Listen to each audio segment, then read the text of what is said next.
ஒரு மனிதர் அவர் யாருக்கிட்டே தொலைபேசியில் பேசிகிட்டு இருக்கிறார். கொஞ்சம் தூரத்தில் நாம் நிற்கிறோம். எட்டத்தில் இருந்துக்கிட்டு அவரை கவனிக்கிறோம். அவர் ஃபோனில் பேசுகிறத, அவர் பேசுகிற வார்த்தைகள் என்ன அப்படிங்கிறது நம்ம காதில் விழலை. ஆனாலும் அவர் பேசிக்கிட்டு இருக்கிறது நல்ல செய்தியா கெட்ட செய்தியா அப்படிங்கிறத நம்மளால் யூகிக்க முடியும். மகிழ்ச்சியான செய்தியை பேசும்போது முகம் மலருது, புன்னகை போக்குது. இதில் ஒன்று நீங்கள் கவனிக்கணும். தொலைபேசியில் நாம் பேசுகிறப்போ நம்மோட பேசுகிறவர் எதிரில் இல்லை. அவர் தொலைபேசி வழியாக நம்ம குரலை மட்டும்தான் கேட்க போகிறார். நம்ம முகத்தை அவர் பார்க்க போகிறதில்ல. அப்படி இருந்தும் அப்போ நம்ம முகம் ஏன் மலரணும் அப்படின்னா இதுதான் உடல் மொழி, பாடி லாங்குவேஜ் அப்படின்னு சொல்கிறாங்க. நம்ம அறியாமலேயே நம்ம உடம்பு செய்திகளை தெரிவிக்குது பாருங்க, அதுதான் உடல் மொழி. ஒரு மனிதர் தொலைபேசியில் பேசிக்கிட்டு இருக்கிறத நீங்கள் தூரத்தில் இருந்து கவனிச்சுக்கிட்டே அவர் நண்பரோட பேசுகிறாரா, மனைவியோட பேசுகிறாரா, குழந்தையோட பேசுகிறாரா, இல்லை மேல் அதிகாரிகிட்ட பேசுகிறாரா, அல்லது அவருக்கு கீழே பணிபுரிகிறவர்கள்கிட்ட பேசுகிறாரா அப்படிங்கிறத கண்டுபிடிக்கலாம். அதுக்கு காரணம் அவருடைய உடல் மொழி. இந்த உடல் மொழி கூட நம்ம வாழ்க்கையின் முன்னேற்றத்துக்கு பயன்படும். இதை பற்றியெல்லாம் கூட சில நிபுணர்கள் ஆராய்ச்சி பண்ணி பார்த்துருக்குறாங்க. அவங்க சில விவரங்களை சொல்கிறாங்க. குறிப்பாக ஒருத்தர் தன்னுடைய நாற்காலியில் கிட்டத்தட்ட படுத்துக்காத குறையாக உட்காந்துருக்கிறாருன்னு வச்சுக்கோங்க. எதிர இருக்கிறவர் பேசுறது அவருக்கு பிடிக்கலன்னு அர்த்தமா. தலையை சொரிஞ்சிக்கிறது, வேறு வேறு திசைகளில் பார்க்குறது, கொட்டாவி விடுறது, கால்களை மாற்றி போட்டு உட்கார்றது, களைப்பா கை விரல்களை அப்படியே பின்னிக்கிறது, அடிக்கடி கடிகாரத்தை பார்க்குறது, இப்படிலாம் ஒருத்தர் பண்ணிக்கிட்டு இருக்கிறாருன்னா நாம் கூடிய சீக்கிரம் அந்த இடத்த விட்டு எழுந்திரிச்சு வந்துடுறது நல்லது. ஏன்னா இதெல்லாம் அவருடைய சலிப்பு, சோர்வு, ஆர்வமின்மை இதுக்கு அடையாளங்கள். நம்முடைய பேச்சு அவரை சலிப்படைய வச்சுட்டுதுன்னு அர்த்தம். அவர் ரொம்பவும் சோர்ந்து போயிட்டாருன்னு பொருள். நம்முடைய பேச்சில் அவருக்கு ஆர்வம் இல்லைன்னு அர்த்தம். அதே நேரத்தில் நாற்காலியின் நுனியில் அமர்ந்து உடலை முன்னுக்கு நகர்த்தி எதிர இருக்கிறவரின் கண்களை பார்த்துக்கிட்டே பேசினாலும் சரி அல்லது பேச்சை கேட்டாலும் சரி, உங்கள் பேரில் மற்றவங்களுக்கு உள்ள பிடிப்பு அதிகரிக்கும். நாம் எப்படிப்பட்டவருங்கிறத நம்ம உடம்பும் நடை உடை பாவனையும் அடுத்தவங்களுக்கு காட்டி கொடுத்துரும். உங்கள் உடம்பு, உங்கள் பார்வை, நடை, உட்கார்ற விதம், இதை வச்சுக்கிட்டே நீங்கள் பொறுப்புள்ளவரா, முரடரா, அலட்சியமானவரா, மரியாதை தெரிஞ்சவரா, அடக்கமானவரா, நம்பிக்கைக்கு உரியவரா, நாணயம் இல்லாதவரா, பயந்தவரா, திறமைசாலியா, அப்பாவியா அப்படிங்கிறதையெல்லாம் கண்டுபிடிச்சிடலாம். அதனால் இந்த உடல் மொழியை புரிஞ்சுக்கிட்டு நம்மளை கொஞ்சம் சரிப்படுத்திக்கிட்டோம்னா வாழ்க்கையில் சுலபமாக பல காரியங்களை சாதிக்க முடியும். ஒரு மனநல மருத்துவமனை, அங்கே ஒருத்தர் ஒரு நாற்காலியில் உட்காந்துக்கிட்டு கார் ஓட்டுறது மாதிரி அப்படி பாவனை பண்ணிகிட்டு இருந்தார். ஸ்டியரிங்கை திருப்புறது மாதிரி, பின்னாடி வர்ற வண்டியை நிற்க சொல்கிறது மாதிரி, அப்புறம் இவர் ஒதுங்கிக்கிட்டு அவருக்கு வழி விடுறது மாதிரி, இப்படிலாம் சேட்டைகள் பண்ணிக்கிட்டு இருந்தார் மனநல மருத்துவமனையில். இதை பார்த்துக்கிட்டு இருந்த ஒருத்தர் பக்கத்தில் இருந்த இன்னொருத்தர்கிட்ட கேட்டார், இவர் ஏன் இப்படி பண்ணுறாரு, இவருக்கு ஏன் அப்படி வந்தது நிலைமை அப்படின்னு சொல்லி அவர் விசாரித்தார். அப்போ அவர் விவரம் சொன்னார். வேற ஒன்றும் இல்லைங்க, இவருக்கு கார் ஓட்டணும்னு ஆசை ரொம்ப காலமாக, அது நிறைவேறாமல் போயிட்டுது. அதுக்கப்புறம் அவர் மனநோயாளியை மாறிட்டார். இங்கே அழைச்சிட்டு வந்தாங்க. இங்கே அழைச்சிட்டு வந்ததுலேருந்து அப்படி தான் பண்ணிகிட்டு இருக்கிறார். அவர் கார் ஓட்டுறது மாதிரிலாம் பாவனை பண்ணிகிட்டு இருப்பார், திருப்புறது மாதிரி பண்ணுவார், பின்னாடி வர்றவங்களுக்கு இடம் விடுவார், இப்படிலாம் செய்கிறார் அப்படின்னு விவரம் சொன்னாங்க. நீங்கள் சொல்லக்கூடாதா, இப்போ நீங்கள் கார் ஓட்டலை, வெறும் நாற்காலியில் தான் உட்காந்துருக்குறீங்க அப்படின்னு நீங்கள் சொல்லக்கூடாதா அவருக்கு அப்படின்னு கேட்டாங்க. அது முடியாதுங்க, ஏன்னா அந்த காரை கழுவுறதுக்காக அவர் தினமும் எனக்கு 10 ரூபா கொடுத்துக்கிட்டு இருக்கிறார் அப்படின்னாராம் அங்கே வேலை செஞ்சுக்கிட்டு இருந்த ஒருத்தர். அதனால் வாழ்க்கையில் நாம் இந்த உடல் மொழியை புரிஞ்சுக்கணும். உடல் மொழிங்கிறது இப்போ ஆரம்பத்தில் சொன்னது மாதிரி அந்த தொலைபேசியில் பேசுகிறவங்கள தூரத்திலேருந்து பார்த்தாவே அவர் யாருக்கிட்ட பேசுகிறார், என்ன பேசுகிறாருன்னு தெரியும். நம்ம முகத்தை நல்லா வச்சுக்கணும். உடல் மொழியை நம்ம புரிஞ்சுக்கிட்டு பயன்படுத்த ஆரம்பித்தோம்னா எந்த முயற்சி பண்ணினாலும் அதில் வெற்றி நிச்சயம். ஊரில் ஒரு சிற்பி இருந்தார். சிற்பின்னா அவர் ரொம்ப திறமையுள்ளவர். அதாவது எங்கேயாவது ஒரு கல் கிடந்தால் போதும், அதை அப்படியே எடுத்துகிட்டு வருவார். கொஞ்ச நாள் கழித்து அவர் இடத்துக்கு போய் பார்த்தா அழகாக ஒரு சிற்பம் உட்காந்துருக்கும். இந்த கல்லாக கிடந்தது சிற்பமாக மாறி இருக்கும், அந்த அளவுக்கு பண்ணிவிடுவார். அப்பேற்பட்ட சிற்பி எப்படிங்க அவ்வளவு மோசமான ஒரு கல்லில் இருந்து இவ்வளவு அழகாக ஒரு சிற்பத்தை உங்களால் வடிக்க முடிஞ்சுது அப்படின்னு கேட்டால், அது ஒன்றும் பெரிய விஷயம் இல்லைங்க. இந்த சிற்பம் ஏற்கனவே அந்த கல்லுக்குள்ளே இருந்தது. இதை சுற்றி இருக்கிற வேண்டாத பகுதிகளெல்லாம் உளியால் கொத்தி எடுத்துவிட்டேன், அவ்வளவுதான் என் வேலை. உடனே உள்ளே இருந்த இது வெளியில் வந்துட்டுது அப்படிம்பார். அந்த அளவுக்கு திறமைசாலி. ஒரு சின்ன பாறை இல்லைன்னா கருங்கல்ல பார்த்துட்டாருன்னா போகிறோம், விடமாட்டார். அந்த கல்லோட அமைப்பை கவனித்து பார்த்துட்டு இதுக்குள்ளே ஒரு வீரன் ஒளிஞ்சிருக்காம்பார். அவர் கண்ணுக்கு அதுக்கு தெரியும். இந்த கல்லுக்குள்ளே ஒரு துறவி உட்காந்துருக்காரும்பார். நமக்கெல்லாம் வெறும் கல்லாக தான் தெரியும். இந்த கல்லுக்குள்ளே ஒரு நடன மங்கை நடனம் ஆடிக்கிட்டு இருக்கா அப்படிம்பார். உடனே அந்த கல்லை கொண்டுகிட்டு வருவார். அவர் சொன்னது மாதிரியே உள்ளே இருக்கிற அவங்களையெல்லாம் வெளியில் கொண்டுகிட்டு வந்துடுவார். அதாவது வேண்டாத பகுதிகளெல்லாம் கொத்தி எடுத்துருவார். அவர் மொழியில் சொல்லப்போனால் இந்த சிற்பிக்கு ரொம்ப நாளாக மனசுக்குள்ளே ஒரு ஆசை. அதாவது உண்மை, தூய்மை, இதுக்கு உதாரணமாக இருக்கக்கூடிய புத்தர் சிலையை வடிக்கணும் அப்படிங்கிறது அவரோட ஆசை. ஆனால் அந்த ஆசை நிறைவேறாமலே இருந்துக்கிட்டு வந்தது. அதுக்கு என்ன காரணம்னா, அதுக்கு தகுந்த மாதிரி ஒரு கல் கிடைக்கல. கல் கிடைச்சா அதை செஞ்சுருவார். ரொம்ப காலமாக அங்கே இங்கே தேடி அலைஞ்சார். இந்த புத்தர் சிலை வடிக்கிறதுக்கு பொருத்தமாக ஒரு கல் கிடைக்குமா அப்படின்னு சொல்லி கண்ணில் படுற கல்லையெல்லாம் உத்து உத்து பார்ப்பார். உள்ளே புத்தர் இருக்காரான்னு கவனிப்பார். இருக்கிற மாதிரி எதுவும் தெரியல அவர் கண்ணுக்கு. சரி, இதுக்கு என்ன செய்யலாம்னு யோசனை பண்ணார். நேராக ஒரு புத்த மடாலயத்துக்கு போனார். அங்கே இருக்கிற ஒரு புத்த துறவியை சந்தித்தார். அவர்கிட்ட விசாரித்தார், சுவாமி, புத்தரின் தூய்மை ஒளிஞ்சிருக்கிற அந்த கல் எங்கே கிடைக்கும் அப்படின்னார். அந்த கல் இருக்கிற இடம் எதுன்னு இன்னமும் உங்களுக்கு தெரியலையா அப்படின்னு கேட்டார் துறவி. இல்லைங்க, அதுக்காக தான் அலைஞ்சிக்கிட்டு இருக்கிறேன் அப்படின்னார் இவர். சரி, கவலைப்படாதீங்க, ஏன் கூட வாங்க காட்டுறேன் அப்படின்னு அழைச்சிட்டு போனார். எங்கே போனார்னா, அந்த மடாலயத்தின் பின்பக்கம் போனாங்க. 2 பேரும் போனாங்க. அங்கே போய் பார்த்தா அங்கே ஒரு கிணறு இருந்தது. என்ன அது, நாம் கேட்டது கல், இவர் அழைச்சிட்டு வந்து காட்டுறது கிணறு அப்படின்னு இவருக்கு சந்தேகம். ஒரு மாதிரியாக பார்த்தார். அவர் சொன்னார், துறவி, எட்டி பாருங்க உள்ள அப்படின்னாரு. கிணறுக்குள்ளே என்ன இருக்கும்னு இவருக்கு தெரியாதா, இருந்தாலும் அவர் சொல்கிறாரு அப்படின்னு சொல்லி எட்டி பார்த்தார். பார்த்தா அதில் தண்ணி இருந்தது. அந்த தண்ணியில் தன்னோட உருவம் தெரிஞ்சுது. இப்போ அந்த புத்த ஞானி சொன்னார், துறவியாரே, புத்தரை நாம் தான் ஒழிச்சு வச்சிருக்கிறோம், நமக்குள்ளே தான் அவர் மறைஞ்சிருக்கிறார். அவரை அடையாளம் தெரியாதபடி மூடி இருக்கிறது எது தெரியுமா? நம்மக்கிட்ட இருக்கிற கோபம், போலித்தனம், பதட்டம், ஆசை, இதெல்லாம் தான். அறிவு அப்படிங்கிற ஒளியால் அதையெல்லாம் செதுக்கி எடுத்துட்டோம்னா அந்த அழகான புத்தர் வெளியில் வந்துடுவார் அப்படின்னு சொன்னார் துறவி.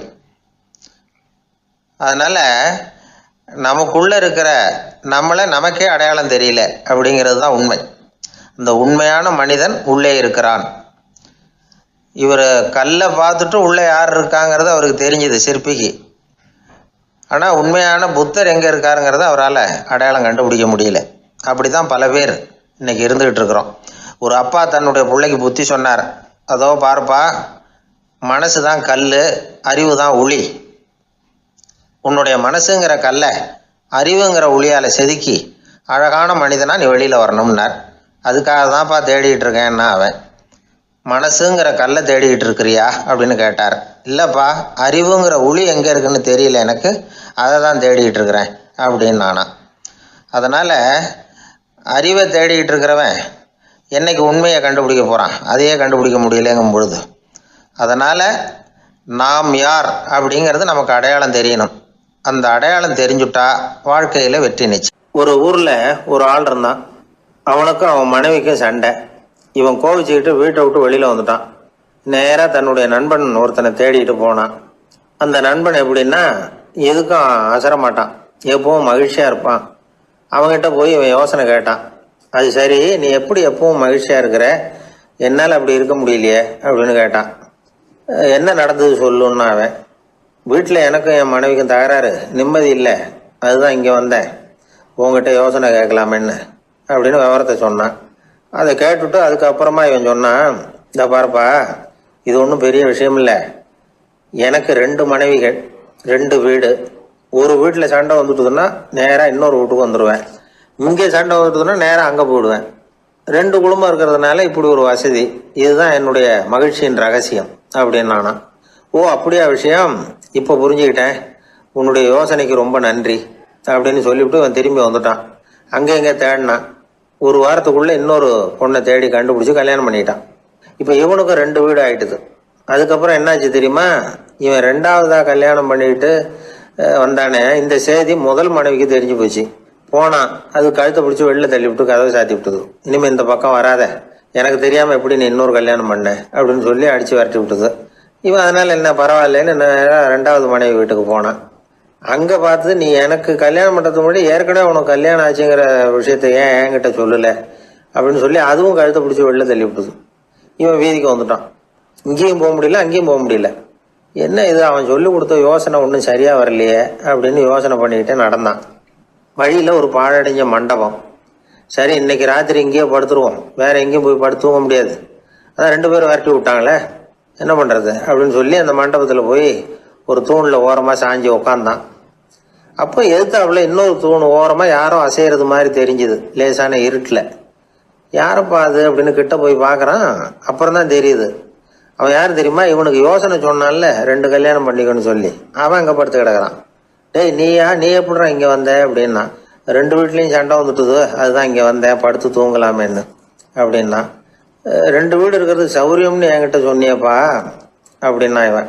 நான் அப்படி சொன்னதுக்கு ஒரு காரணம் உண்டுன்னா அவன். என்னடா காரணம்னு கேட்டான். அது வேற ஒன்றும் இல்லை, தினமும் ராத்திரி இல்லை இந்த மண்டபத்தில் தனியாக படுக்கிறதுக்கு எனக்கு பயமாக இருந்தது, எனக்கு ஒரு துணை தேவைப்பட்டது, அதுக்காக தான் உங்ககிட்ட அப்படி ஒரு யோசனை சொன்னேன். இப்போ நீ வந்ததுனால எனக்கு துணை கிடைச்சிட்டுது. இப்போ நம்ம 2 பேரும் துணையாக இங்கே படுத்துக்கலாம், நீ அந்த தூணில் சாஞ்சிக்கோ, நான் இந்த தூணில் சாஞ்சிக்கிறேன் அப்படின்னு சொல்லி படுத்து தூங்க ஆரம்பிச்சிட்டானோ. அதாவது நம்ம வாழ்க்கையில் முடிவுகள் எடுக்கிற விஷயத்தில் இந்த ஆள் மாதிரி தான் பல பேர் நடந்துக்கிறோம் அப்படிங்கிறார். அதாவது உலக புகழ்பெற்ற மனோதத்துவ மேதை ஸ்காட் பெக் அப்படிங்கிறவர்.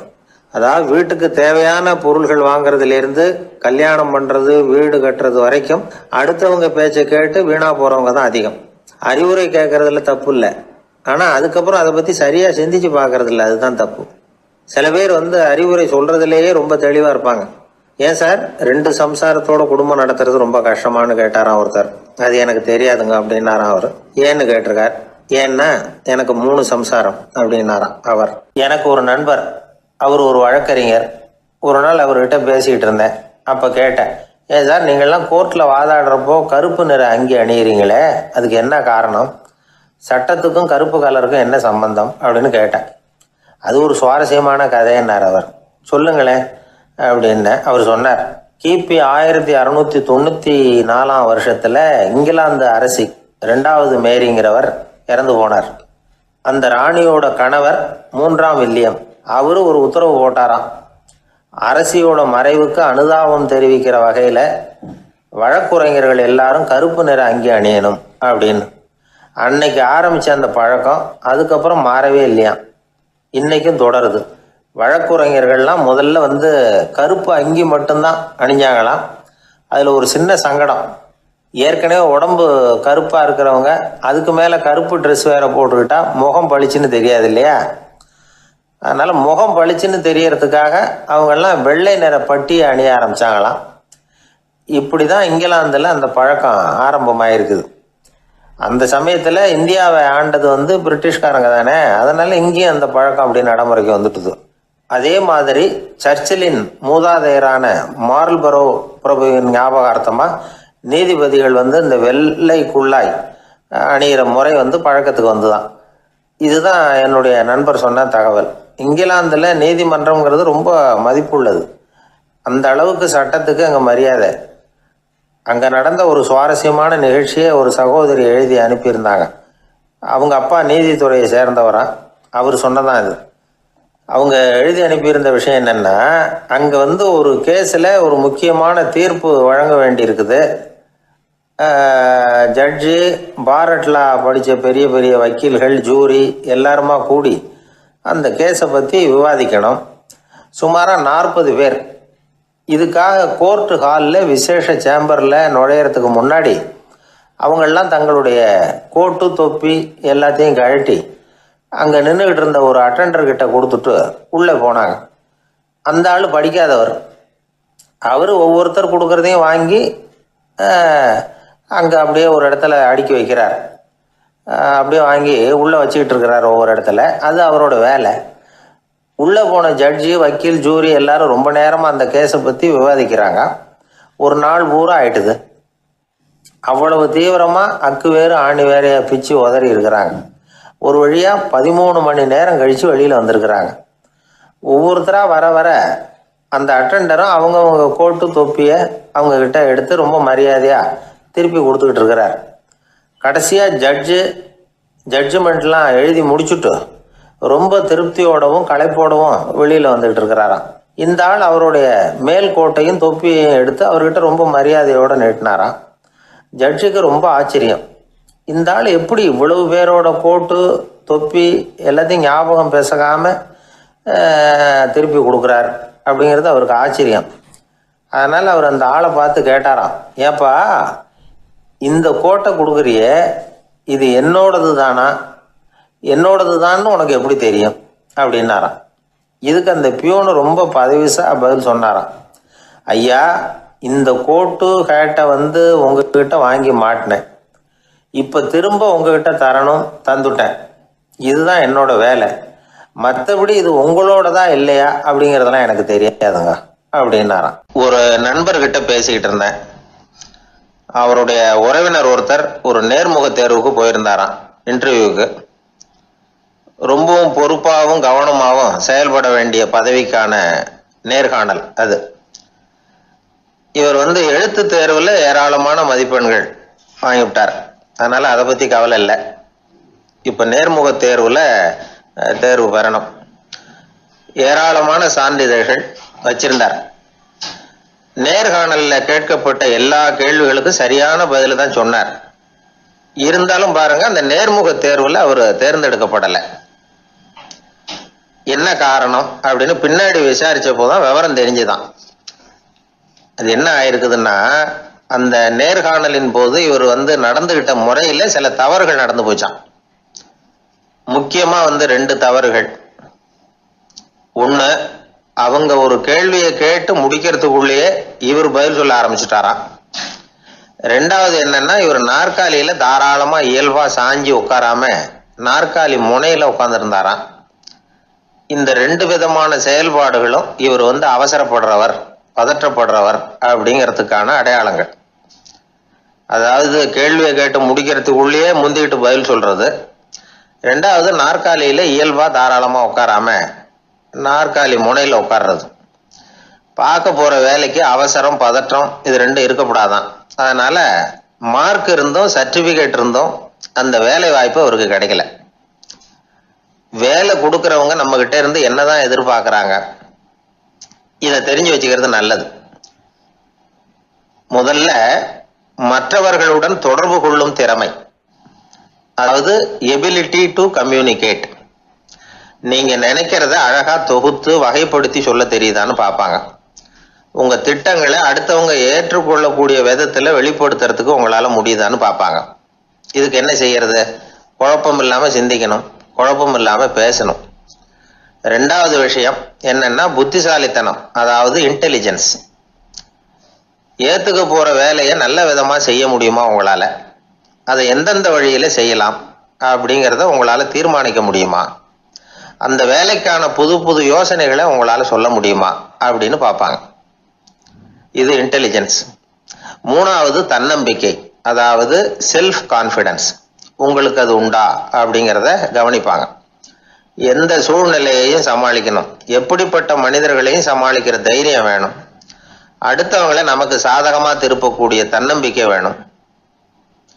நாலாவது பொறுப்புகளை முன்வந்து ஏற்றுக்கொள்ளுதல், வில்லிங்னஸ் டு அக்செப்ட் ரெஸ்பான்சிபிலிட்டி. பொறுப்புகள்ல இருந்து நழுவி போக ஆசைப்படாம செஞ்சு முடிக்கணும். அஞ்சாவது முன் வருதல், இனிஷியேட்டிவ். வேலையோட முக்கியத்துவம் உணர்ந்து அதை ஏத்துக்கிட்டு தகுந்த நடவடிக்கைகளை தயங்காம எடுக்கிறதுக்கு முன் வரணும். ஆறாவது என்னன்னு கேட்டீங்கன்னா தலைமைத்துவம், லீடர்ஷிப். 4 பேருக்கு தலைமை தாங்கி நல்ல விதத்துல நடந்துக்க தெரியுதா.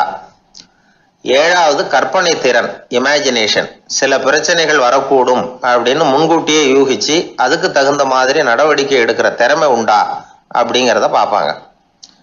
எட்டாவது என்னன்னா வளைந்து கொடுத்தல், ஃபிளெக்சிபிலிட்டி. சூழ்நிலைக்கு தகுந்த மாதிரி, மாற்றங்களுக்கு தகுந்த மாதிரி அனுசரித்து நடந்துக்கிறதுக்கு தெரியுதா அவங்களுக்கு அப்படிங்கிறத கவனிப்பாங்க. அடுத்தது திறமைகளை வெளிக்கொணரும் திறமை, இன்டர்பர்சனல் ஸ்கில்ஸ். அடுத்தவங்க கிட்ட இருக்கிற திறமையை கண்டுபிடிச்சி அதை நல்ல விதத்துல ஊக்கப்படுத்தி பயன்படுத்த தெரியுதா அப்படின்னு பார்ப்பாங்க. ஆறாவது சுய அறிவு, செல்ஃப் நாலேஜ். அடுத்தவங்க நம்மளை பத்தி என்ன நினைக்கிறாங்க அப்படிங்கிறத நம்மளால புரிஞ்சுக்க முடியுதாங்கிறது முக்கியம். அடுத்தது போட்டி மனப்பான்மை, காம்படிட்டிவ்னஸ். அடுத்தவங்களை ஒப்பிட்டு பார்த்து அதை விட ஒரு படி மேல வரணுங்கிற குணம் வேணும். இதுக்கு அடுத்தது என்னன்னா குறிக்கோளை வெல்லுதல், கோல் அச்சீவ்மெண்ட். குறிக்கோளை சவாலா எடுத்துக்கிட்டு அதை அடையணும். அப்புறம் வேறுபட்ட திறமைகள், ஒகேஷனல் ஸ்கில்ஸ். பதவிக்கு வேண்டிய திறமைகள் தவிர மற்ற திறமைகள் எதுவும் உண்டாங்கிறது முக்கியம்.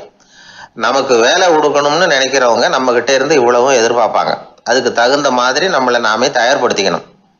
எனக்கு வேண்டப்பட்ட ஒருத்தர் ஒரு இன்டர்வியூக்கு போயிட்டு வந்தார், நேர்காணலுக்கு. எப்படி இருந்தது இன்டர்வியூன்னு விசாரித்தேன். நான் போனேன்.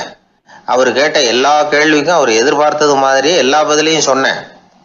கடைசியா நான் எதிர்பார்க்காத ஒரு தகவலை அவர் சொன்னார் அப்படின்னார். என்னன்னு கேட்டேன். அவரும் என்ன மாதிரியே இன்டர்வியூக்கு வந்தவர் தானா, சும்மா என்ன கேள்வி கேட்டுக்கிட்டு உட்காந்துருந்தாராம் அப்படின்னார். அதனால ஒரு நேர்காணலுக்கு போறதுக்கு முன்னாடி என்ன எதிர்பார்க்கறாங்க அப்படிங்கறத தெரிஞ்சுக்கிட்டு போனா வெற்றி நிச்சயம். ஊர்ல ஒரு ஞானி இருந்தார். ஒரு நாள் அவரை தேடிட்டு ஒருத்தர் வந்தார். வந்தவர் ஞானியை பார்த்து ஒரு கேள்வி கேட்டார். ஐயா, உங்களுடைய சாதனை என்ன? இதுதான் அவர் கேட்ட கேள்வி. இதை கேட்டதும் அந்த ஞானி நிமிர்ந்து இவரை பார்த்தார். அப்புறம் சொன்னார், அது ஒன்றும் பெரிய விஷயம் இல்லை, அது ரொம்ப எளிமையான ஒண்ணு. எப்போ எனக்கு பசிக்குதோ அப்ப நான் சாப்பிட்டுருவேன், எப்ப எனக்கு தூக்கம் வருதோ அப்ப நான் தூங்கிடுவேன், அவ்வளவுதான் அப்படின்னார். கேள்வி கேட்டவர் ஒரு மாதிரி ஆயிட்டார்.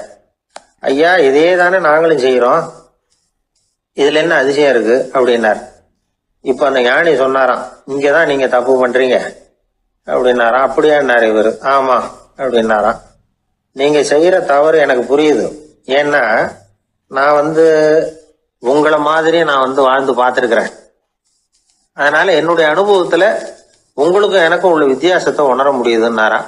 என்ன சொல்றீங்க, எனக்கு ஒன்னும் புரியலையேன்னாரா இவரு. இத பாருங்க, சாப்பிடுறதுங்கிறது நாம ரெண்டு பேருக்கும் பொதுவான ஒரு காரியம்தான். ஆனா நீங்க சாப்பிடுறதுக்கும் நான் சாப்பிடுறதுக்கும் வித்தியாசம் இருக்கு அப்படின்னாராம். என்ன வித்தியாசம்னு கேட்டிருக்கார். நீங்க பசி இல்லாத பொழுது சாப்பிடுறீங்க, இப்போ சாப்பிடுற நேரம் வந்துட்டுது அப்படிங்கிறதுக்காக சாப்பிடுறீங்க. சாப்பாடு ருசியா இருக்கு அப்படிங்கிறதுக்காக சாப்பிடுறீங்க. எது தேவைங்கிறது தெரியாம சாப்பிடுறீங்க.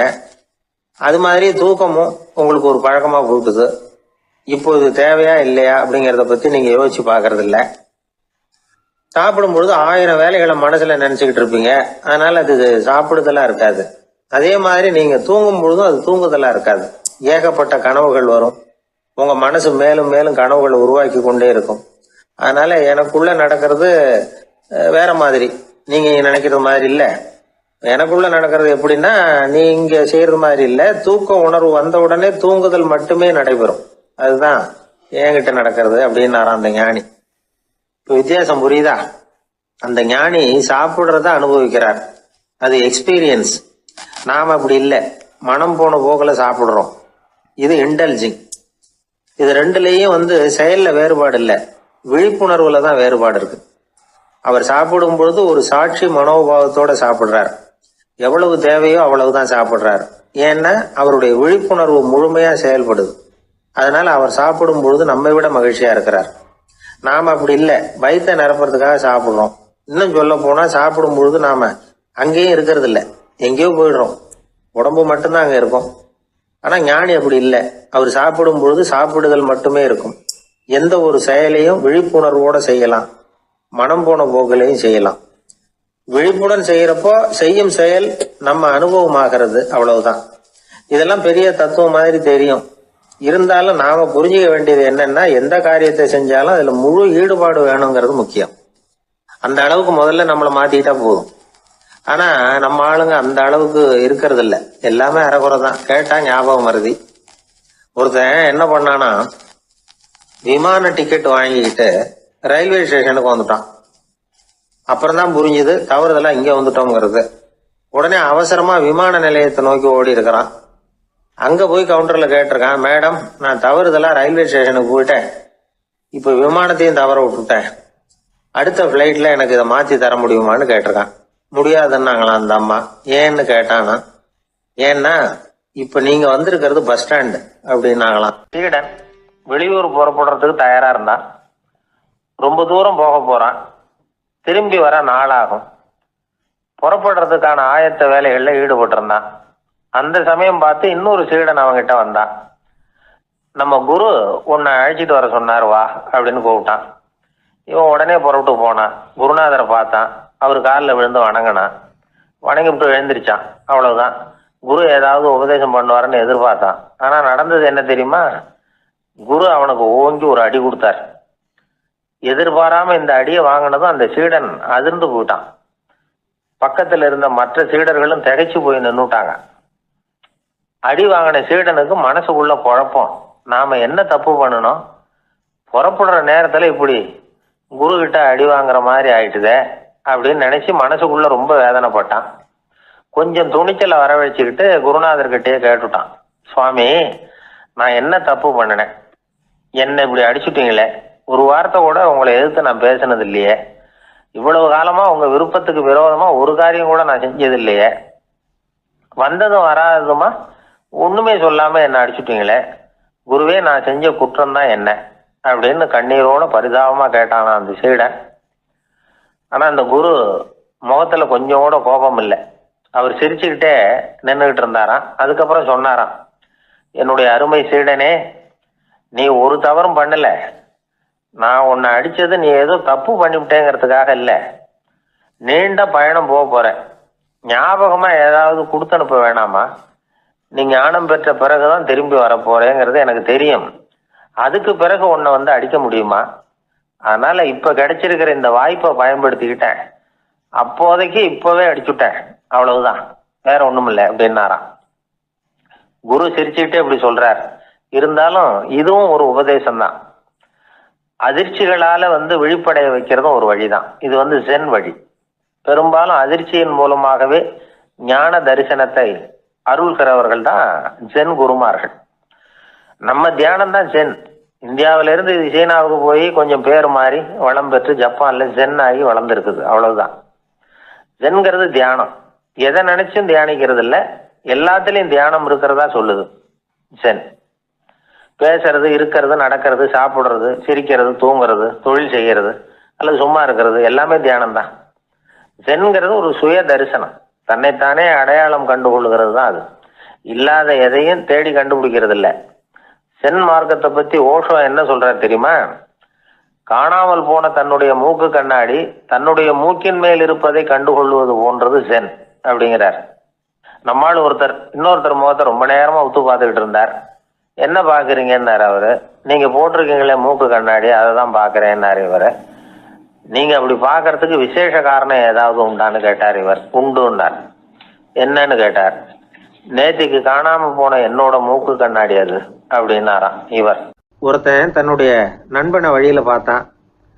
என்னப்பா லெட்டர் போட்டுனே கிடைச்சதா அப்படின்னா. ஓ கிடைச்சதேன்னா அவன். இவன் உடனே ஏன்டா போய் சொல்ற, நான் உனக்கு லெட்டரே போடலை, சும்மா தான் கேட்டேன், உடனே கிடைச்சிட்டுதுங்கிறிய அப்படின்னா. லெட்டர் போட்டேன்னு நீ போய் சொல்றப்போ அது கிடைச்சதுன்னு நான் போய் சொல்லக்கூடாதா அப்படின்னானா அவன். இப்படிப்பட்டவங்க சில பேர் இருந்தா கூட இன்னைக்கு கடிதம் மூலமா தொடர்பு கொள்ளாதவங்க இருக்கவே முடியாது. அந்த அளவுக்கு அது அவசியமான ஒன்னாயிட்டுது. இந்த அஞ்சல் அட்டைகள் எப்படி ஆரம்பமாச்சு தெரியுமா? ஆஸ்திரியா நாட்டுல ஒரு பேராசிரியர் இருந்தார். அவர் பேர் இம்மானுவேல் ஹெர்மன். அவர் ஒரு நாள் ஒரு பத்திரிகையில கட்டுரை எழுதினாராம். இது நடந்தது 1869. அவர் எழுதின கட்டுரையில மக்கள் அதிகம் செலவு இல்லாம ஒருத்தருக்கு ஒருத்தர் தகவல் பரிமாறிக்கிறது எப்படி அப்படிங்கிறத பத்தி எழுதியிருந்தார். அதுக்கு சில யோசனைகளை அவரே எழுதியிருந்தாராம். எப்படின்னா, அந்த கட்டுரையை எல்லாரும் படிச்சு பார்த்துருக்குறாங்க. அவர் சொன்ன யோசனைகள் என்னன்னு. அது அரசாங்கத்தின் கவனத்துக்கு அது போச்சான். ஆகா, இது அவர் சொல்ற யோசனை நல்லா இருக்கும் போல் இருக்கு அப்படின்னு அவங்களே நினைச்சிருக்கிறாங்க. அவ்வளவுதான். உடனே அந்த யோசனையை நடைமுறைக்கு கொண்டுகிட்டு வந்தாங்களாம். பேராசிரியர் இம்மானுவேல் ஹெர்மனின் யோசனைப்படி அச்சடிச்ச அரசு முத்திரையோட அரசாங்கம் அஞ்சல் அட்டைகளை வெளியிட ஆரம்பிச்சுதான். 1869 அக்டோபர் 7ஆம் தேதி இது நடந்திருக்கு. உலகின் முதல் அஞ்சல் அட்டை வெளிவந்த நாள் அது. அப்பதான் அதுக்கு பேர் என்ன தெரியுமா? அதாவது கரஸ்பாண்டிங் கார்டு அப்படின்னு பேராது.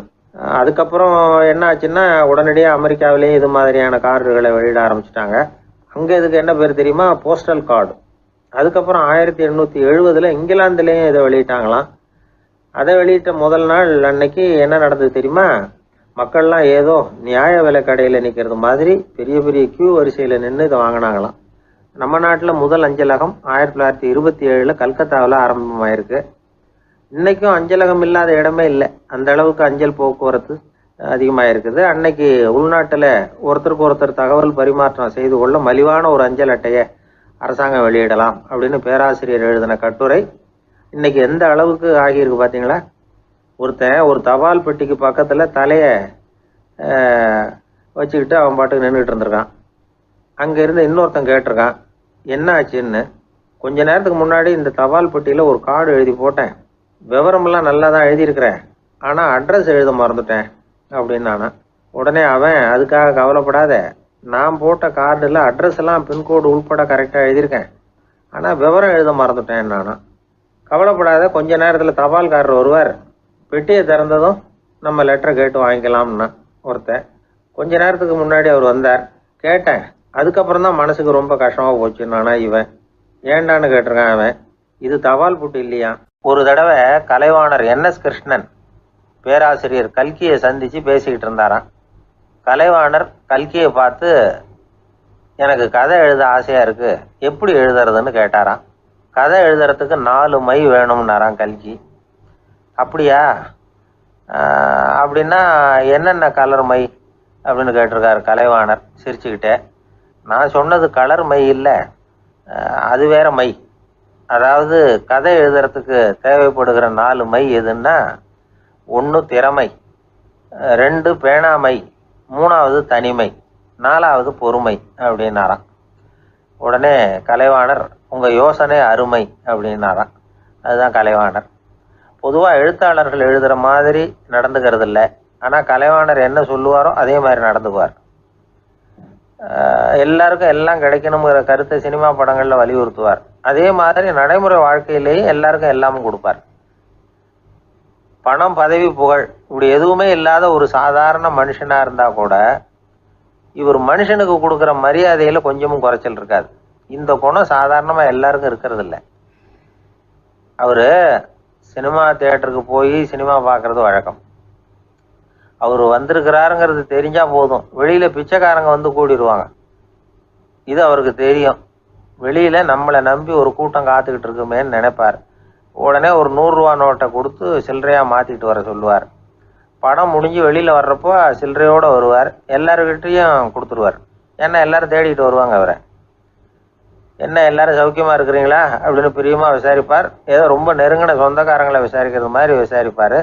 தன்கிட்ட இருக்கிற சில்லறையை எல்லாருக்கும் சமமாக பிரித்து கொடுத்துட்டு தான் அங்கேருந்து புறப்படுவார். ஒரு நாள் அது மாதிரி புறப்படுற சமயத்தில் ஒரு சின்ன பையனுக்கு சில்லறை எதுவும் கிடைக்கல கொடுக்கறதுக்கு. இது கலைவாணருக்கு தெரியாது. காரில் ஏறி புறப்பட்டு போயிட்டார். அந்த பையன் காரை பிடிச்சிக்கிட்டு பின்னாடியே ஓடிச்சாந்துருக்கிறான். ஐயா, நீங்களே இல்லைன்னு சொன்னால் நான் என்ன பண்ணுறது, இன்னைக்கு பட்னி தான், அம்மாவுக்கு வேற உடம்பு சரியில்லை அப்படின்னு கத்திக்கிட்டே ஓடியாந்தானா. கலைவாணர் கவனிச்சிட்டார். உடனே காரை நிறுத்த சொன்னார். இறங்கினார். அந்த சின்ன பையனை கட்டி பிடிச்சிக்கிட்டு, என்னை மன்னிச்சுக்கப்பா, நான் கவனிக்காமல் வந்துட்டேன் அப்படின்னு சொல்லி அழ ஆரம்பிச்சிட்டாராம். இன்னொரு தடவை இதே மாதிரி ஒரு தியேட்டர்லேருந்து வெளியில் வந்திருக்கிறார். ஒரு ஆள் அவர்கிட்ட வந்து நின்றுருக்கார். அவர் கொடுக்கறதுக்கு இவர்கிட்ட பணம் இல்லை. பணம் இல்லையாப்பா அப்படின்னாராம். உங்ககிட்டயே இல்லையா அப்படின்னாராம் அவர். கலைவாணருக்கு மனசு ரொம்ப சங்கடமாக போச்சு. உடனே புறப்பட்டு வீட்டுக்கு போனார். அங்கே இங்கே தேடி பார்த்து அங்கேருந்த கொஞ்சம் நெஞ்ச சில்லறை எடுத்தார். காரு டிரைவரை கூப்பிட்டார். தியேட்டர் வாசலில் நின்றுக்கிட்டு இருந்த ஆசாமியோட அங்க அடையாளங்களை சொன்னார். காரை எடுத்துகிட்டு போய் அந்த ஆளை கண்டுபிடிச்சி இந்த காசை கொடுத்துட்டு வா அப்படின்னு அனுப்பி வச்சாராம். பிச்சை போடுறதுக்காக காரை அனுப்புனதாக வேற யாரை பற்றியாவது நீங்கள் கேள்விப்பட்டிருக்கிறீங்களா? அவர் ஒரு வித்தியாசமான மனிதர், வித்தியாசமான கலைஞர். கலைவாணரோட சகோதரர் கல்யாணம் நடந்தது. அதில் தியாகராஜ பாகவதர் கச்சேரி முடிஞ்ச உடனே அதில் சம்பந்தப்பட்ட கலைஞர்களுக்கெல்லாம் கலைவாணர் பரிசுகள் கொடுக்குறார். அந்த கச்சேரியில் கடம் வாசித்தவருக்கு மட்டும் மற்ற எல்லாருக்கும் கொடுத்ததை விட பெருசாக ஒரு வெள்ளி கோப்பையை பரிசாக கொடுத்தாராம். மற்றவங்களுக்கெல்லாம் சின்னதாக கொடுத்துட்டு கட வித்துவானுக்கு மட்டும் பெருசாக பரிசு கொடுக்குறீங்களே ஏன்னு கேட்டிருக்கிறாங்க. அதுக்கு கலைவாணர் விளக்கம் கொடுத்தாராம். இப்பெல்லாம் ரயிலில் கூட்டம் அதிகங்கிறது உங்களுக்கு எல்லாருக்கும் தெரியும். இந்த வித்துவான் இவ்வளவு பெரிய மண்பானையை ரயிலில் ரொம்ப பத்திரமா உடையாம ரொம்ப தூரத்திலேருந்து கொண்டு வந்துருக்கிறாரே, அது என்ன சாமானியமான காரியமா? அவரோட அந்த சாமர்த்தியத்தை பாராட்டுறதுக்காக தான் அவருக்கு இவ்வளவு பெரிய பரிசு அப்படின்னாராம். அறிவில் சிறந்தவர்கள் ஆண்களா பெண்களா? என்னுடைய நண்பர் ஒருத்தரை பார்த்து நான் கேட்ட கேள்வி இது. அவர் மெதுவாக தன்னுடைய தலையை சொரிஞ்சுக்கிட்டே சொன்ன பதில், அதில் என்ன சார் சந்தேகம், அவங்க தான் அப்படின்னார். அனுபவ அடிப்படையில் அவர் இப்படி சொல்கிறார். அறிவியல் அடிப்படையில் பார்க்குறவங்களும் இப்படி தான் சொல்கிறாங்க. இயற்கையின் நோக்கம் இனப்பெருக்கம், இதில் பெண்களின் பங்கு அதிகம். அதனால் இயற்கையே பெண்களுக்கு பல சலுகைகளை கொடுத்துருக்குது, சக்தியை கொடுத்துருக்குது. இப்போ வெளிநாடுகளில் இதை பற்றியெல்லாம் நிறைய ஆராய்ச்சி பண்ணி பார்த்துருக்குறாங்க. புள்ளி விவரங்கள்லாம் வெளியிட்டிருக்கிறாங்க. ஆண் குழந்தைகளை விட பெண் குழந்தைகள் முன்னாடியே பேச ஆரம்பிச்சுடுறாங்களாம். அது மட்டும் இல்லை, அதிக எண்ணிக்கையில் வார்த்தைகளை கற்றுக்கிறாங்களாம். அப்புறம் பலவிதமான வாக்கிய அமைப்புகளை அமைச்சு பேசுறதுலேயும் பெண் குழந்தைகள் முன்னாடியே ஆரம்பிச்சுடுறாங்களாம். இதெல்லாம் சீக்கிரமாக செய்கிறது பெண் குழந்தைகள் தான். சம வயதுள்ள ஆண் குழந்தைகள் பெண் குழந்தைகள் இவங்களை வச்சு சோதனைகள் பண்ணி பார்த்துருக்குறாங்க. அதாவது ஒரே வயசுள்ள ஆண் குழந்தை பெண் குழந்தை இதெல்லாம் வச்சு அவங்கக்கிட்ட ஒரே கேள்வியை பல விதமாக கேட்குறது, ஒரே செய்தியை வேறு வேறு கோணங்கள்லேருந்து விளக்கிறது, தவறு இல்லாமல் பேசுறது, வேகமாக படிக்கிறது, எழுதுறது, புரிஞ்சுக்கிறது, இப்படி இதை பற்றிலாம் எத்தனையோ சோதனைகள்லாம் செஞ்சு பார்த்துருக்குறாங்க. அப்படி பார்த்ததில் என்ன தெரிஞ்சதுன்னா, அதில் எல்லாம் ஆண் குழந்தைகளை விட பெண் குழந்தைகள் 1.5 மடங்கு அதிக திறமை உள்ளவங்களாக இருக்கிறாங்களாம். இன்னொரு மொழியை கற்றுக்கிறது, பேசுறது, எழுதுறது, இது கூட பெண்களுக்கு சுலபமாக வருதான். 2 மொழிகளை மாற்றி மாற்றி பேசுறது, மொழிபெயர்க்கிறது, இப்படிலாம் கூட சோதனை பண்ணி பார்த்துருக்குறாங்க. இதுலேயும் பெண்களுக்கு தான் அதிக திறன். சரி, இதை விடுங்க. புள்ளி வச்சு கோலம் போடுறது, அதில் இருந்து இந்த கை கடிகாரங்களில், கம்ப்யூட்டர்களில் நுண்ணிய பாகங்களை பொருத்துறது, இது வரைக்கும் பெண்கள் தான் திறமையாக செயல்படுறாங்க அப்படிங்கிறது அந்த சோதனை முடிவு.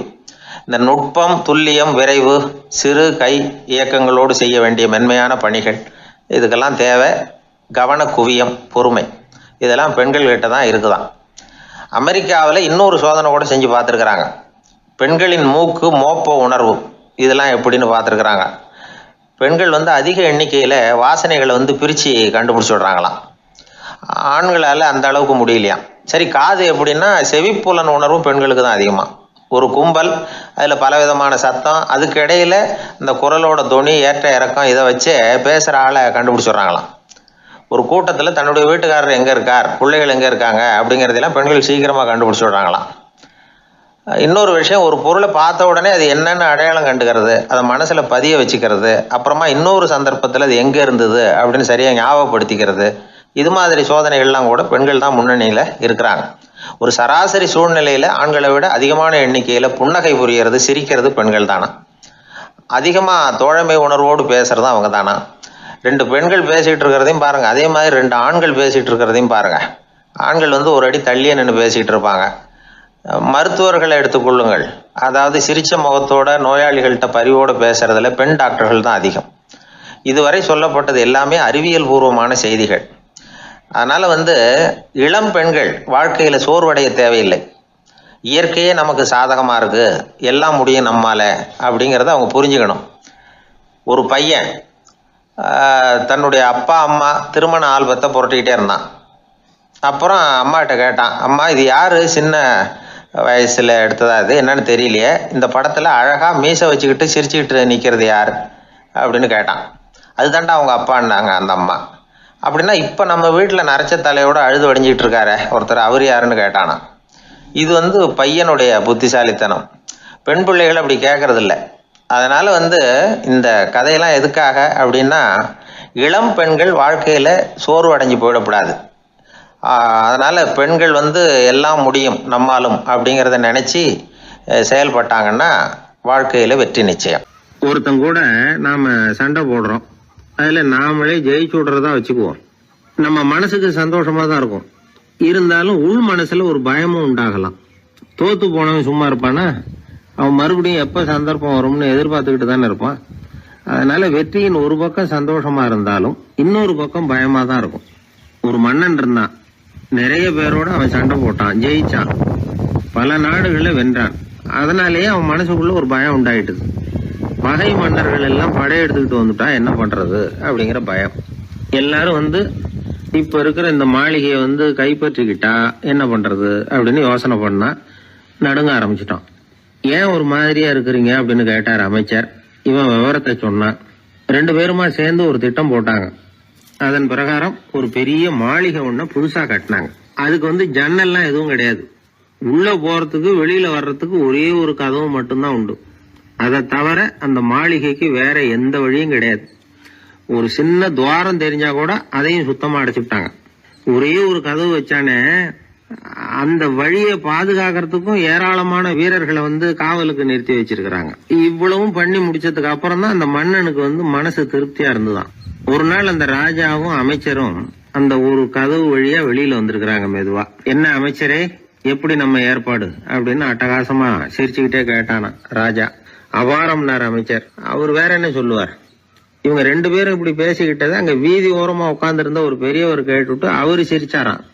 அவரு சிரிக்கிறத பார்த்தும் மன்னனுக்கு கோவம் வந்துட்டுது. அதை பார்த்ததும் ஏன்பா சிரிக்கிறேன்னு கேட்டிருக்கார். அதுக்கு அந்த பெரியவர் சொன்னாராம், ரொம்பவும் புத்திசாலித்தனமா தான் இந்த மாளிகையை கட்டி இருக்கிறீங்க, ரொம்ப பாதுகாப்பா தான் இருக்குது, இருந்தாலும் ஒரு குறை தெரியுதுன்னார். என்னன்னு கேட்டார் அவரு. வேற வழியே வைக்காம மாளிகை கட்டின நீங்க என்னத்துக்காக ஒரே ஒரு வழி மட்டும் வச்சிருக்கிறீங்க, அந்த வழியா எதிரிகள் நுழைஞ்சுட்டா என்ன பண்ணுவீங்க அப்படின்னார். என்ன பண்றதுன்னார் அவரு. அதையும் ஒரு கருங்கல் சுவர் எழுப்பி சுத்தமா அடைச்சு விடுங்க, அதுதான் நல்லது. அதுக்கப்புறம் எதிரிகள் பயம் கொஞ்சம் கூட இல்லாம நீங்க உள்ள உட்காந்துக்கலாம், அதுதான் ரொம்ப பத்திரம் அப்படின்னார்.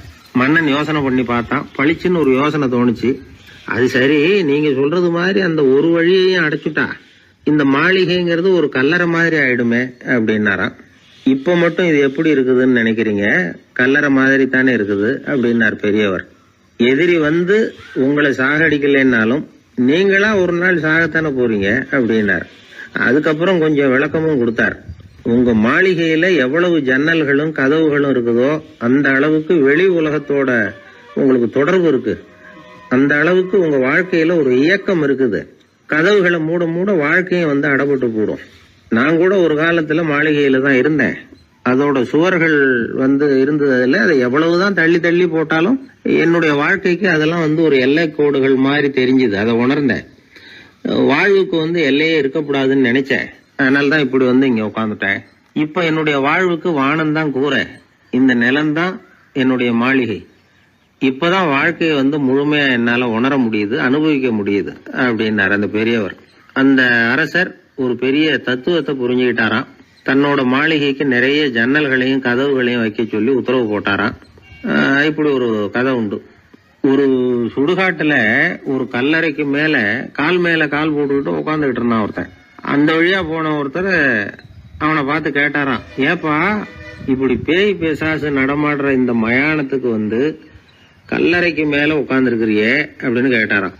எவ்வளவு காலம் தாங்க உள்ளேயே இருக்கிறது, ஒரே புழுக்கமா இருந்தது, அதுதான் காத்து வாங்கலாம்னு வெளியில உட்கார்ந்துருக்கிறேன் அப்படின்னு நானா. அந்த எப்பவும் சுத்தமா இருக்கணும், அதுதான் நல்லதுன்னு ஒருத்தர். நான் அப்படித்தான் சார் இருக்கிறேன், தினம் 2 வேளை சோப்பு போட்டு குளிக்கிறேன் இன்னொருத்தர். உடம்பு மட்டும் சுத்தமா இருந்தா போதாது சார், மனசும் சுத்தமா இருக்கணும்னாரு அவரு. மனசை சுத்தப்படுத்துறதுக்கு என்ன சோப்பு சார் போடலான்னு கேட்டாரு இவர். ஆன்மீகம்ங்கிற சோப்பு தான் அதுக்கு பொருத்தம்னாரு அவர். ஆன்மாவை மேம்படுத்துகிற ஒரு முயற்சி தான் ஆன்மீகம்ங்கிறது. அந்த முயற்சியை எப்படி பண்றது? மனசுக்குள்ள குந்தி இருக்கிற வேண்டாத விருந்தாளிகளை எல்லாம் வெளியேற்றணும். வேண்டாத விருந்தாளிகள்ல முக்கியமான ஒருத்தர் யாருன்னா அவர் பேரு பொறாமை. இவரு நம்ம மனசுக்குள்ள இருக்கிற வரைக்கும் நாம நிம்மதியா இருக்க முடியாது. ஒரு குருநாதர் இருந்தார், அவர்கிட்ட 2 சீடர்கள் இருந்தாங்க. 2 பேரும் ஆரம்பத்துல ஒருத்தருக்கு ஒருத்தர் நல்லபடியா தான் பழகிட்டு இருந்தாங்க. ஆனாலும் என்னமோ தெரியல, கொஞ்ச நாள்ல இந்த 2 பேர்ல ஒருத்தன் மனசுக்குள்ள பொறாமைங்கிற விருந்தாளி உட்கார ஆரம்பிச்சுட்டார். அந்த சீடனும் அதுக்கு இடம் கொடுத்துட்டான். குரு கிட்ட தான் நல்ல பேர் வாங்கணும் அப்படின்னும் தன்னுடைய நண்பன் கெட்ட பேர் வாங்கணும் அப்படின்னு அவனுக்கு ஒரு ஆசை வந்துட்டுது. என்ன பண்ணலாம்னு யோசனை பண்ணான். ஒரு நாள் விடியற் காலையில எழுந்திருச்சான். நேரா குரு கிட்ட போய் அவர் முன்னாடி நின்னான். குருவே, என்ன பாருங்க, நான் எவ்வளவு சீக்கிரமா எழுந்திருச்சு குளிச்சு முடிச்சுட்டு உங்களை வணங்குறதுக்காக நிக்கிறேன். ஆனா அவன் இருக்கானே, இன்னமும் கண்ணு முழிக்கவே இல்ல, தூங்கிக்கிட்டே இருக்கிறான், தூங்கு மிஞ்சி அப்படின்னா. குருநாதர் நிமிந்து பார்த்தார். அப்படியா?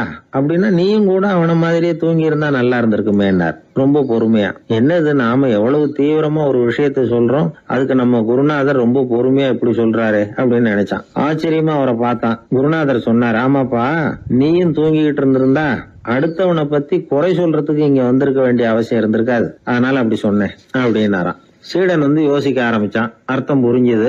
உடனே பொறாமைய மனசுல இருந்து தூக்கி எறிஞ்சுட்டானாம். மனசு சுத்தமாயிட்டுது. மனசுக்குள்ள இருந்து விரட்ட வேண்டிய இன்னொரு விருந்தாளி, அவர் பேர் கோபம்.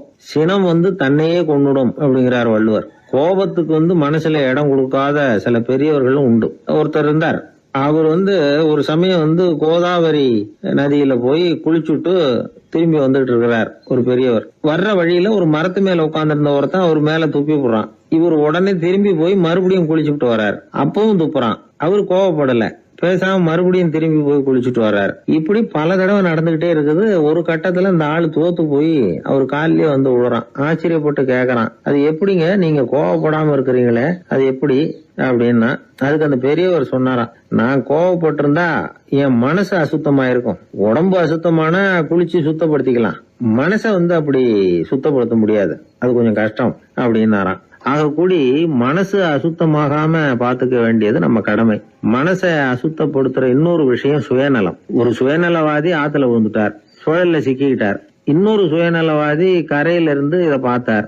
ஒரு கயத்தை தூக்கி போட்டு அதை புடிச்சுக்க சொல்லி கரையில இழுத்து காப்பாத்தினார்.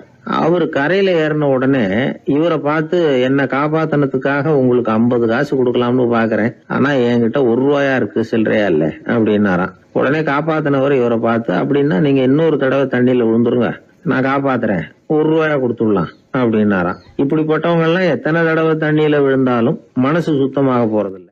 இந்த உலகத்துல 7 வகையான மனிதர்கள் இருக்கிறாங்களாம். டாக்டர் எட்வர்டு பாஷ் அப்படிங்கிறவர் சொல்றார், மனிதர்களோட மனோநிலை அடிப்படையில அவங்கள 7 வகையா பிரிக்கலாம்ங்கிறார் அவர். அது எப்படி தெரியுமா? முதல் வகை பயந்த குணம் உள்ளவர்கள்.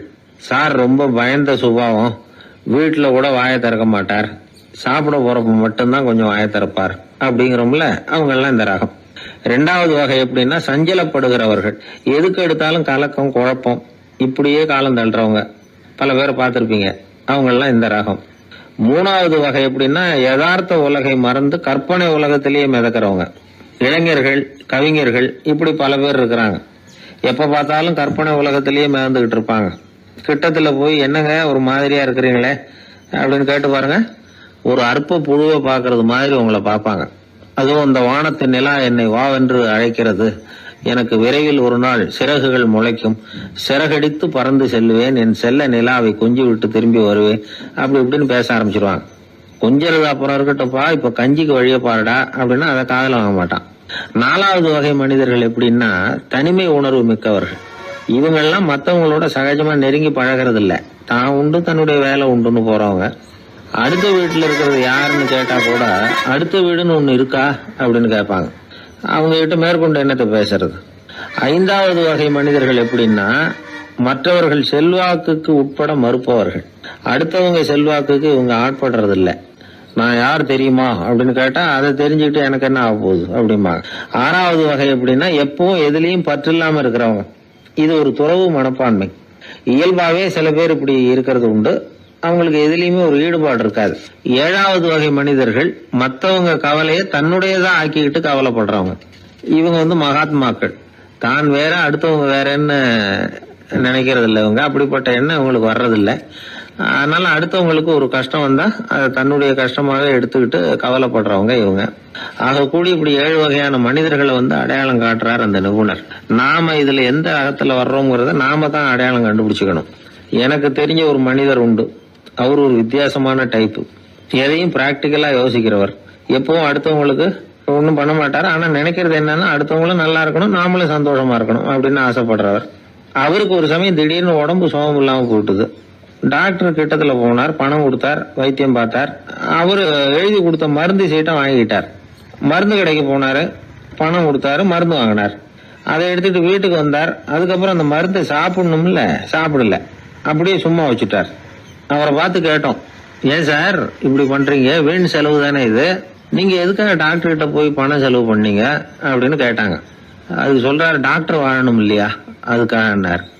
சரி, அதுக்கப்புறம் என்னத்துக்கு மருந்து வாங்கினீங்க அப்படின்னு கேட்டா, மருந்து கடைக்காரர் வாழணும் இல்லையா, அதுக்காக அப்படின்னாரு. சரி, அப்புறம் ஏன் வாங்கின மருந்து சாப்பிடாம வச்சிருக்கிறீங்க அப்படின்னா, நான் வாழணும் இல்லையா அதுக்காக அப்படின்னாராம் அந்த ஆள். ஒரு பூங்கா, அங்க ஒருத்தர் நின்றுட்டு இருக்கிறார், ஏதோ ஆழ்ந்த யோசனையில இருக்கிறார். அந்த பக்கமா இன்னொருத்தர் வந்தார், இவரை கவனிச்சார். என்ன யோசனைன்னு கேட்டார். எப்படி எழுந்திருக்கிறதுன்னு யோசனை பண்ணிட்டு இருக்கிறேன்னாரு. அவர் கேட்டவருக்கு ஒரு மாதிரி ஆயிட்டுது. ஏற்கனவே நின்றுகிட்டு இருக்கிற ஒருத்தர் எப்படி எழுந்திருச்சு நிக்கிறதுன்னு யோசிக்கிறாருன்னா அது ஆச்சரியம் தானே. அதுக்கப்புறம் இவர் யோசிக்க ஆரம்பிச்சார், என்ன இவர் இப்படி பேசுறாரு அப்படின்னு. கீழே விழுந்தாதானே எழுந்திருச்சு நிக்க முடியும். எழுந்திருக்கணும்னு நினைக்கிறவங்க முதல்ல கீழே விழணும். இவர் முதல்ல கீழே விழணும், அதுக்கப்புறம் தான் எழுந்திருக்கிறது எப்படின்னு சிந்திக்க முடியும். இந்த உலகத்துல எல்லாருமே கீழே விழுந்து எழுந்தவர்கள் தான். இப்ப இந்த குழந்தை பருவத்துல கீழே விழாம நடைபயில கற்றுக்கிட்டவங்க யாராவது உண்டா? சின்ன வயசுல ஒரு தடவை கூட கீழே விழல சார், அப்படியே பிறந்தாரு வளர்ந்தாரு பெரியவர் ஆயிட்டார் அப்படின்னு யாரையும் சொல்ல முடியாது. மனுஷங்கிறவன் விழுந்து புரண்டு எழுந்துதான் நடக்க கத்துக்கிறான். ஒரு உண்மையை நாம எல்லாரும் புரிஞ்சுக்கணும். இந்த உலகத்துல தவறு செய்யாத மனிதர்களே யாரும் கிடையாது. அப்படி இருக்கிறப்போ எப்போதாவது நாம தவறு பண்ணிவிட்டோம்னா அதுக்காக மனசு உடைஞ்சு போயிடக்கூடாது. வாழ்க்கையில வெறுப்பு வந்துடக்கூடாது. தவறு நடந்துட்டுதா அதுக்காக மனசு உடைஞ்சு போடாதீங்க, அதை ஒரு பாடமா எடுத்துக்கங்க. அதே தவறு மறுபடியும் நடக்காம வேணும்னா பாத்துக்கலாம், அது போதும். தடைக்கல்ல படிக்கெல்லாம் மாத்திக்கணும், இதுதான் இதுல முக்கியம். ஒரு அலுவலகம், அங்க ஒரு அதிகாரி, அவர் உயர்ந்த பதவியில இருந்தார், சிறந்த நிர்வாகின்னு பேர் வாங்கினவர். அவர் தனக்கு கீழே வேலை செய்யறவங்க கிட்ட எல்லாம் சொல்லுவாராம், இந்த நிறுவனத்துல நீங்க எத்தனை தடவை வேணும்னாலும் தவறுகள் செய்யலாம், ஒரே விஷயம் என்னன்னா ஒரே தவறை மறுபடியும் செய்யக்கூடாது, அது முக்கியம் அப்படின்பாராம். இத மேம்போக்கா பார்த்தா அவர் ஏதோ தன்னுடைய ஊழியர்களை தவறு செய்ய தூண்டுறது மாதிரி தெரியும். ஆனா உண்மை அப்படி இல்ல. இன்னைக்கு என்ன நடக்குது தெரியுமா? அநேகமா எல்லா மனிதர்களுமே ஒரே தவறை தான் மறுபடியும் செய்யறாங்க. விளையாட்டு வீரர்கள் ஒரே மாதிரியான தவறுகளை திரும்ப திரும்ப செய்யறது உண்டு. கணக்கு எழுதுறவங்களை பாருங்க, ஒரே தப்ப மறுபடியும் செய்வாங்க. அலுவலகம் வருகிறவர்களை கவனிங்க, ஒரு நாள் தாமதமா வந்தா பரவாயில்ல, தினமும் தாமதமா வருவாங்க. இது மாதிரி செய்த தவறையே திரும்ப திரும்ப செய்யறதுக்கு என்ன காரணம்? ஞாபக மறதி, கவனக்குறைவு, தன்னுடைய திறமை பேர்ல அளவுக்கு மீறிய நம்பிக்கை, இப்படி இதுல ஏதாவது ஒரு காரணமா இருக்கலாம் அப்படிங்கிறாங்க இது பற்றி ஆய்வு செய்கிற வல்லுநர்கள். ஒரு தடவை செஞ்ச தவிர மறுபடியும் செய்யறது இல்லைன்னு முடிவு செஞ்சுக்கிட்டு அதை செயல்படுத்த கத்துக்கணும், அது போதும், வாழ்க்கை வெற்றிகரமா அமையும் அப்படிங்கிறாங்க அந்த அனுபவசாலிகள். அதனால வெற்றிகரமா வாழ்க்கையில நடைபோட விரும்பும் இளைஞர்கள் தவிர்க்க வேண்டியது என்னன்னா, முதல்ல சோம்பலை தவிருங்கள், சுறுசுறுப்பாக இயங்குங்கள் அப்படிங்கறது அவங்க அறிவுரை. 2வது ஞாபக மறதி, எந்த செயல்லையும் ஈடுபாடு வேணும், அக்கறை வேணும். 3வது கவனக்குறைவு, எதையும் அலட்சியப்படுத்தக்கூடாது. 4வது என்னால முடியாதது எதுவுமே கிடையாது அப்படிங்கிற அளவுக்கு மீறிய நம்பிக்கை, அது ஆபத்துல கொண்டு போய் விட்டுரும். முதல் தவறு உங்களுக்கு ஒரு பாடமா அமையணும். ஒரு மனிதர் அவர் தன்னுடைய 2 காதுலயும் கட்டு போட்டுக்கிட்டு வந்தார். அவருடைய நண்பர் அதை கவனிச்சுட்டாரு. என்ன சார் ஆச்சு, 2 காதுலயும் கட்டு போட்டுருக்கீங்களே அப்படின்னு விசாரிச்சார். ஒண்ணுமில்ல சார், வீட்டுல ரொம்ப ஆர்வமா டிவியில கிரிக்கெட் மேட்ச் பாத்துக்கிட்டு இருந்தேன். இப்போ என்னுடைய மனைவி துணிகளுக்கு அயன் பண்ணிட்டு இருந்தாங்க. அயன் பாக்ஸ் அப்படியே வச்சுட்டு அடுப்பங்கரைக்கு போயிட்டாங்க. அந்த சமயம் பார்த்து டெலிபோன் பண்ணி அடிச்சது. அவசரமா ஓடி போய் அதை எடுத்து காதுல வச்சேன். அப்பதான் தெரியும் அது அயன் பாக்ஸ்ங்கிற விஷயம். சூடா இருந்ததா, சுட்டு விட்டது அப்படின்னாரு. ஒரு காது சரி சார், 2 காது ஏன் அப்படி ஆச்சு அப்படின்னு கேட்டார். அதே ஆளு மறுபடியும் போன் பண்ணா சார் அப்படின்னாரு. இவர் எவ்வளவு தூரம் யோசிச்சிருப்பாரு பாருங்க. தவறு மறுபடியும் நடக்கக்கூடாது, முதல் தவறு உங்களுக்கு ஒரு பாடமாக அமையட்டும் அப்படிங்கறது தான் இதுல இருந்து நாம தெரிந்து கொள்ள வேண்டிய கருத்து. அதனால தவறுகள் அதெல்லாம் தடைக்கெல்லாம் நினைக்க வேண்டாம், படிக்கெல்லாம் நினைப்போம். அப்படி நினைச்சோம்னா வாழ்க்கையில வெற்றி நிச்சயம். காசி தேசத்துல ஒரு வேடன் இருந்தானா, அவன் வழக்கம் போல காட்டுக்கு வேட்டையாட போயிருக்கிறான். ஒரு மானுக்கு நேரா குறி பார்த்து அம்பை விட்டுருக்கான். குறி தவறி போய் அந்த அம்பு ஒரு பெரிய மரத்து மேல போய் குத்திக்கிட்டுது. விஷம் தடவுன அம்பு, அதனால மரம் வீணா போயிட்டுது. அதுல இருந்த இலை காய் எல்லாம் உதிர ஆரம்பிச்சுட்டுது. கொஞ்ச நாள்ல அந்த மரம் பூரா காஞ்சி அப்படியே பட்டு போச்சு. அந்த மரத்துல ஒரு பொந்து, அதுல ஒரு கிளி ரொம்ப காலமா இருந்துகிட்டு இருக்குது. அந்த மரம் நல்லபடியா வளமா இருந்த காலத்துல நிறைய பறவைகள் அதுல தங்கி இருந்தது. மரம் காய ஆரம்பிச்சதும் அந்த பறவையெல்லாம் யோசிக்க ஆரம்பிச்சது, சரி இனிமே இந்த மரம் நமக்கு சரிப்பட்டு வராது, வேற இடம் பார்க்க வேண்டியதுதான் அப்படின்னு நினைச்சு ஒவ்வொன்னா பறந்து போக ஆரம்பிச்சுட்டுது. கடைசியில தங்கி இருந்தது அந்த ஒரு கிளி மட்டும்தான். அது அந்த மரத்தை விட்டுட்டு எங்கேயும் போறதுக்கு பிரியப்படல. ஏன்னா அதுக்கு அந்த மரத்து மேல அவ்வளவு அன்பு. இறை தேடுறதுக்கு கூட அந்த கிளி வெளியே போறதில்ல. சாப்பிடாம இருந்தா உடம்பு என்னத்துக்கு ஆகும்? கிளி ரொம்ப வாடி போட்டுது, சத்தம் போட்டு கத்த கூட அதால முடியல. அந்த கிளி இப்படி நடந்துக்கிறது தேவலோகத்துல இருந்த இந்திரனுக்கே ரொம்ப ஆச்சரியமா இருந்துதான். நேர்ல போய் அந்த கிளிய பாத்துட்டு வந்தா தேவையில்லைன்னு தோணுச்சு அவனுக்கு. உடனே தேவலோகத்திலிருந்து புறப்பட்டு பூலோகத்துக்கு வந்து சேர்ந்தான் இந்திரன். ஒரு சாதாரண மனுஷன் மாதிரி அந்த கிளிக்கு முன்னாடி போய் நின்னான். கிளியே, உனக்கு என்ன பைத்தியமா? இந்த மரத்துல இலையும் இல்ல காயும் இல்ல, கிளையெல்லாம் காஞ்சி போய் எப்போ ஒடிஞ்சு விழலாம்னு நேரம் பார்த்துக்கிட்டு இருக்குது. நீ இன்னமும் இதையே கட்டிக்கிட்டு அழுதுகிட்டு இருக்கிறிய. உன் கூட இருந்த மற்ற பறவைகள்லாம் பாத்தியா? இதே காட்டுல உள்ள செழிப்பான மரங்கள்ல போய் கூடு கட்டிக்கிட்டு சுகமா இருந்துகிட்டு இருக்கு. நீ மட்டும் ஏன் இப்படி கஷ்டப்படணும் அப்படின்னு கேட்டான் இந்திரன். கிளியை சும்மா சோதிக்கிறதுக்காக தான் அப்படி கேட்டிருக்கான். அந்த கிளிக்கு தவ வலிமை அதிகம், அதனால வந்திருக்கிறது இந்திரன் தாங்கிறது அதுக்கு புரிஞ்சு போச்சு. தேவேந்திரா, நான் இந்த மரத்துல தான் பிறந்தேன் வளர்ந்தேன். சின்ன வயசுல இருந்து என்னை வளர்த்து காப்பாத்தி ஆளாக்குனது இந்த மரம் தான். எனக்கு பசி எடுத்தப்போ பழம் கொடுத்தது இந்த மரம் தான். எனக்கு ஆபத்து வந்தப்போ அடைக்கலம் கொடுத்தது இந்த மரம் தான். இப்போ இந்த மரம் கஷ்ட திசையில இருக்குது. இந்த நேரத்துல நான் மட்டும் நல்லா இருந்தா போதும்னு நினைக்கலாமா? அது சுயநலம் இல்லையா? இப்படி இது துன்பப்படுற காலத்துல நானும் இது கூட இருந்து துன்பத்தை சகிச்சுக்கிறது தான் நியாயம். உதவி செஞ்சவங்களை உதறி தள்ளுறது நல்லது இல்லைங்கிறது உங்களுக்கே தெரியும். என்னோட நல்ல விரதத்தை குலைக்கிறது மாதிரி அல்லவா இருக்குது நீங்க சொல்றது.